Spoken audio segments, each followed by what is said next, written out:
ኤኒዌይስ እሷንም ባታስከፋት ጥሩ ነው። እኔ ወደ አንተ መመለስ እስካልቻልኩኝ ድረስ ያው ከሁለት አንድ ያጣባቶን አሪፍ ነው። ሩታ ያምሻል ግን ያምሻል? ጤነኛ ነሽ? እኔ ለራሴ ነው ግን ማለት እንጃ ግን ብቻ ይሁንልሽ። አንተ እንደፈለግኩ ሰደው እንደፈለግ አስበው። ግን ምን አይነት አስተሳሰብ ነው ያለሽ? በእናትሽ በዚህ ልክ እንኳን እንደዚህ ነው ይሁን እንኳን ምንም ነገር አይገባሽም እንዴ? አንቺ ፍቅር አይገባሽም እንዴ?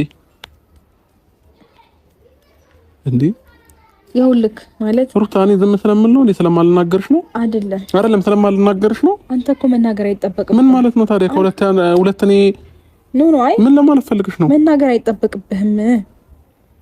ሰው በተግባሩ ከገለጸ ንግግሩ ከንቱ ነው።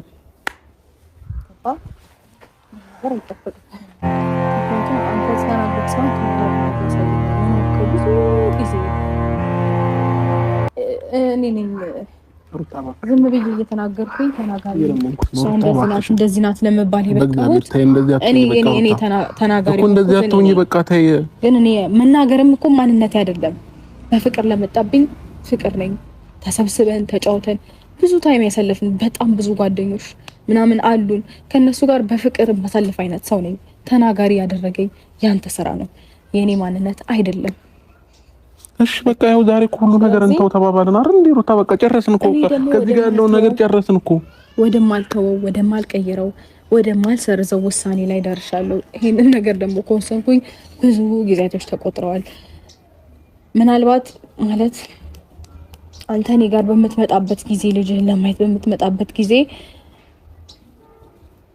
ያ ማለት በቃ ያሳለፍናቸው የሆነ የምንሳሳቀው ምናምን ነገር ይሆናል። አንተን ወደ እንደዚህ አይነት ነገር ሊጎትትክ ይቻለው ወይስ እስከመጨረሻው ሲሪየስ ሆኜ ኃይለኛ ሆኜ መቀጠል ነበረብኝ ወይ ብዬ ለራሴ ድጋሚ ጥያቄ ሆኖብኝ ማለት ስትመለስ ይሁን የሚረበሽ ነገር ስለማይጠፋ እኔ ደግሞ ይሄን ነገር ስለማልፈልገው ህይወቴ ድጋሚ እንዲበጠበጥም እንዲረበሽም ስለማልፈልግ እንደዚህ አይነት ውሳኔ ላይ ደርሻለሁ። እቺኛዋን ማንነቴን ወይም ደግሞ እቺኛዋን ሩት የሰራሃት አንተ ነህ። በነገር ላይ ከምር አንተ ነህ። እኔ እንደዚህ አይነት ሰው ነበርኩ ታውቃለህ። ስለዚህ ያን ያህል ልትገረም ልትደነቅም አይገባም። አሁን ላይ በማሳይ ነገር ብዙ ሊሰማክ አይገባም። ብዙ ያሳለፍኩት ነገር አለ ታውቃለህ።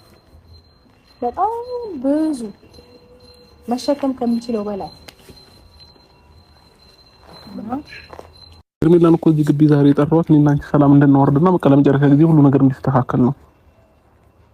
እንዴ በቃ ያሳለፍናቸውን ነገሮች ታያቸው፣ በቃ እርሻቸው፣ ሁሉ ነገር ታያቸውና እንደ አዲስ ሁሉ አዲስ ህይወት እንጀምር።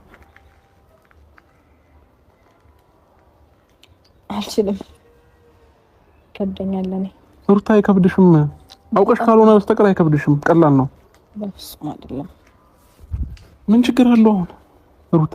እኔንም ለመረዳት ሞክሪ። ምን ችግር አለው እንዴ? ቀን በቀን ቤት ስመላለስ እንኳን አይሰለችሽም እንዴ? ታዲያ አለመመላለስ እኮ ነው ማለት። እንግዲህ ይሄንን ውሳኔ ስታይ በጣም ሊገርም ወይ እንዴት ትችላለህ? ምክንያቱም እንደዚህ ሆኛ አይተኛ አታውቅም። ግን ደግሞ ትላንትና ብያለሁ አይደለ? መጨከን የማይችል በጣም ሲበዛበት ይጨክናል፣ ይቆርጣል፣ ያበቃለታል። ወደደም ይጠላል።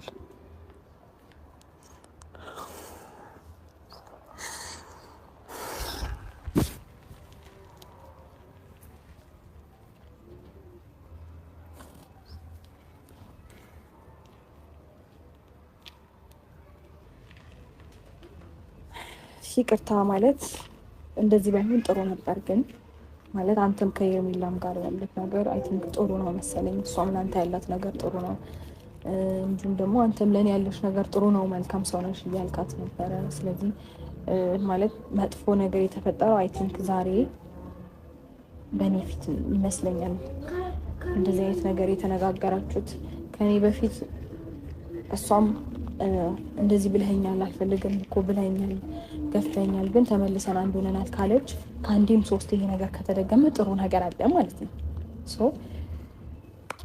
መውጣት ቢኖርባት ያኔ ውጪ ስትላት ትወጣ ነበር ከህይወትክ። ስለዚህ አሁን እሷንም ባታስከፋት ጥሩ ነው። ሲቀጥል ደግሞ እኔም የራሴን ህይወት እኖራለሁ፣ አንተም የራስህን ህይወት ኖር። ይሄ መጨረሻ ውሳኔ ነው። ከዚህ በኋላ ምንም የምቀይረው ነገር ስለሌለ ማለት ነው። እና መልካም ጊዜ ሆነልኝ። በጨረቃ ብርሃን ታጅበን ፈክተን እንዳደይ እናስቀና ነበር ላስተዋለን አብረን ስንታይ። ያንን ጣፋጭ ፍቅር ያን ዘመን ያን ጊዜ ባረሰው አንቺ የሌለሽበትን ያልሄድም